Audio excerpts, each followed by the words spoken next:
হতভাগা নাকি অত্যাশ্চর্য, কি বলা যায় এইচএসসি 24 ব্যাচকে? এই ব্যাচটা পরীক্ষায় বসতে গেলেই তারিখ পরিবর্তন হয়ে যায়।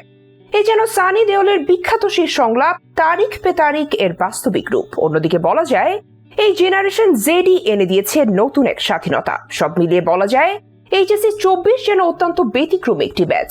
তবে কি হতে যাচ্ছে তাদের ভবিষ্যৎ? তারা কি অটো পাস পাবে? সেসব কিছু বিস্তারিত জানাবো আজকের বিশেষ এই আয়োজনে।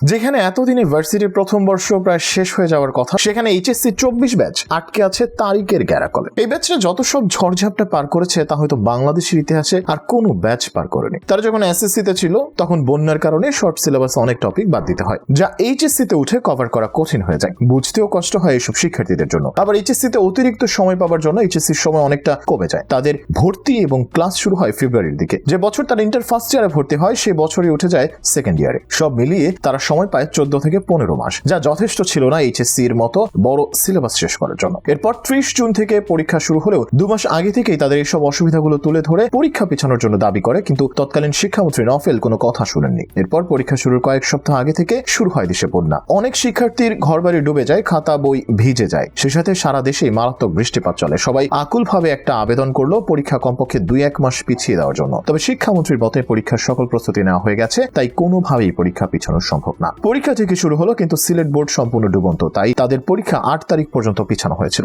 1-2 পরীক্ষা পরে বন্যার জন্য কিছু জেলা, কিছু গ্রাম, আবার কিছু নির্দিষ্ট কেন্দ্রতে এমনকি কেন্দ্র পরিবর্তন করেও পরীক্ষা নেওয়ার সিদ্ধান্ত নেয় শিক্ষামন্ত্রী। তবে এমন অনেকেই ছিল যারা বন্যার পানি ঘরে থাকতেও এবং বৃষ্টিতে ভিজে পরীক্ষা দিতে গেছে। পরীক্ষা শুরুর সাথে সাথে শুরু হয় আরেক বৈষম্য। এক বোর্ডের প্রশ্ন প্রচন্ড কঠিন, আরেক বোর্ডের প্রশ্ন তুলনামূলক সহজ। যেখানে সবাই একই বিশ্ববিদ্যালয়ে ভর্তির জন্য লড়াই করছে, সেখানে কেউ হয়তো পরীক্ষাতে বসতেই পারবে না, এমন বৈষম্যের জন্য। এরপর শুরু হলো প্রশ্ন ফাঁস নিয়ে বিরাট কাণ্ড। কোথাও কোথাও সকলে বইও খুলে পরীক্ষা দিল। এক কেন্দ্রে তো পদার্থবিজ্ঞান প্রথম পত্র পরীক্ষায় দ্বিতীয় পত্র দেওয়া হয়েছে। এরপর শুরু হলো অবিস্মরণীয় ছাত্র আন্দোলন, যেখানে এই ব্যাচেরও অনেক শিক্ষার্থী অংশগ্রহণ করে এবং হতাহত হয়। মাঝে 5 দিন ছিল না কোনো ইন্টারনেট। দেশের এমন অবস্থায় কারোরই পড়াশোনার মনোভাব ছিল না। প্রথমে গত 18 জুলাইয়ের পরীক্ষা স্থগিত করা হয়, তারপর একসঙ্গে 21, 23 ও 25 জুলাইয়ের পরীক্ষা স্থগিত করা হয়। এরপর আরেক দফায় 28 জুলাই থেকে 1 আগস্ট পর্যন্ত পরীক্ষা স্থগিত রাখা হয়। পরে সিদ্ধান্ত হয় 11 আগস্ট থেকে নতুন সময়সূচিতে এইচএসসি ও সমমানের পরীক্ষা নেওয়া হবে। তার আগ পর্যন্ত সব শিক্ষা বোর্ডের পরীক্ষাগুলো স্থগিত করা হয়। এখন এই তারিখেও পরীক্ষা হওয়া সম্ভব নয়, কারণ